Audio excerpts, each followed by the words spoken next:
পিটিয়ে মারার আগে তোফাজ্জলের পরিবারের কাছে দাবি করা হয়েছিল 2,35,000 টাকা।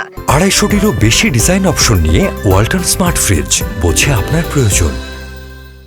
এর মধ্যে তার বড় ভাইয়ের স্ত্রীর কাছে চাওয়া হয়েছিল 2 লাখ টাকা, আর তার মামা শ্বশুরের কাছে দাবি করেছিল 35,000 টাকা।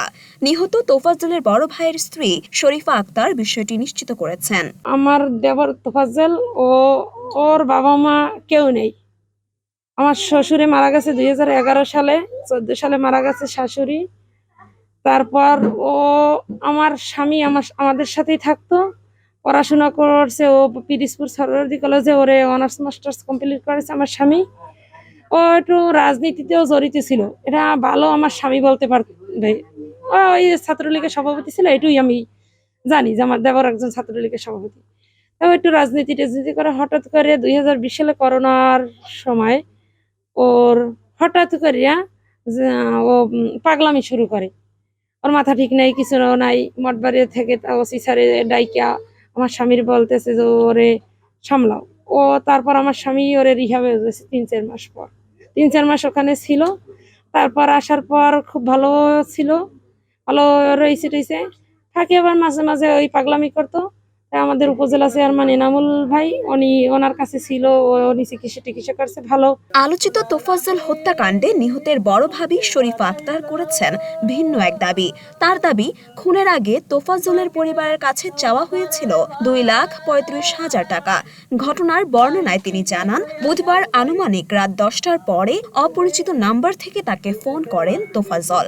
সে জানায় ফোন চুরির অপরাধে তাকে হলে আটকে রেখেছে, আর তারপরই কল কেটে দেয় সে।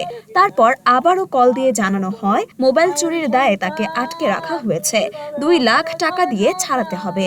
একটা থেকে ফোন আসে, ফোন থেকে বলে যে আপনি তোফাজ্জলের কি হন? আমি তো না, প্রথম ফোন দিয়েই তোফাজ্জল ধরে।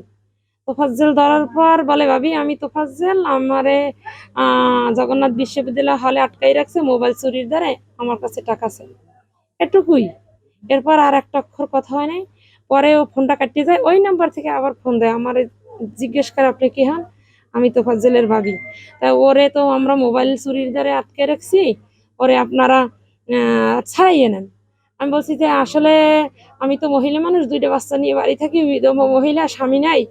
তা আমি তো এটার ডিসিশন নিতেও পারবো না, আর ছাড়াইয়েও আনার সম্ভব আমার এখান থেকে ঢাকা। তাই আমি ওর গার্জিয়ান আছে, মামারা আছে, ভাই আছে ঢাকা, একজন স্বাস্থ্য ভাই, তাদের নাম্বার দিছি। ওই তারপর মিনিট 15 পর আবার অন্য একটা নাম্বার থেকে ফোন দেয়। দেওয়ার পর আমার হুমকি দেওয়া যায়, আপনি আমি ওই যে প্রথম নাম্বারটা দেয় তখন বলছি যে, যখন চোরের কথা বলছে তখন আমি বলছি যে আসলে ও ভাই চোর না, ও একটা ভালো স্টুডেন্ট, অনার্স মাস্টার্স করা একটা ছেলে, ওর মাথায় সমস্যা, আপনারা ওরে ছেড়ে দেন। হ্যাঁ, তারপর হয়েছে এটা বলার পর পরের ওই দ্বিতীয় ফোন দেওয়ার পরে বলতেছে যে আপনি পাগল বলছেন, ঠিক আছে, ও এতগুলো নাম্বার মুখস্থ জানে কিভাবে? আপনি সঠিকভাবে কথা বলেন, আপনার নাম কি? আমি নাম বলছি। আপনার মোবাইল রেকর্ডিং হইতে আছে, আপনার করা হইতেছে, আপনার 2 লাখ টাকা পাঠান, নাইলে কিন্তু আরে মারি এলাম। তোফাজ্জল আমার ছোট ভাইয়ের মতন। ওরা আমরা যখন এখানে বাসা ছিল, আমরা ছোটবেলায় ওদের বাসায় আমি খাইছি, ঘুমাইছি। আমার ভাই যে এসআই নাসির ছিল, আমরা একত্রেই চলাফেরা করছি। এই তোফাজ্জল ব্যক্তিগতভাবে এই এলাকার কোনো মানুষ বলতে পারবে না যে ও খারাপ ছিল। সকলের সাথে মিশুক ছিল, যে দলের হোক না কেন, যে ঘরানার হোক না কেন, খুব ভালো ছেলে ছিল। কিন্তু ওর মা যখন মারা যায়, ওর বাপ মারা যায়, এরপরে ওর ভাই ওর মা বাবা এন্তেকালের পরে ওর একটু ভারসাম্য হারা হয়ে যায়। এরপরে ওর ভাই এসআই নাসির, সে চিকিৎসা করে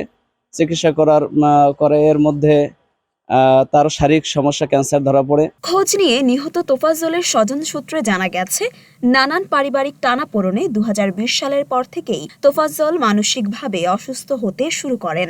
এ সময় তাকে 3 মাস রিহাবেও রাখা হয়েছিল। তার এমন মৃত্যুতে এলাকায় শোকের ছায়া নেমেছে। মর্মান্তিক এই ঘটনায় দৃষ্টান্তমূলক শাস্তির দাবি এলাকাবাসীর। উল্লেখ্য, গত বুধবার চোর অপবাদে মানসিক ভারসাম্যহীন তোফাজ্জলকে পিটিয়ে খুন করে ঢাকা বিশ্ববিদ্যালয়ের কতিপয় শিক্ষার্থীরা।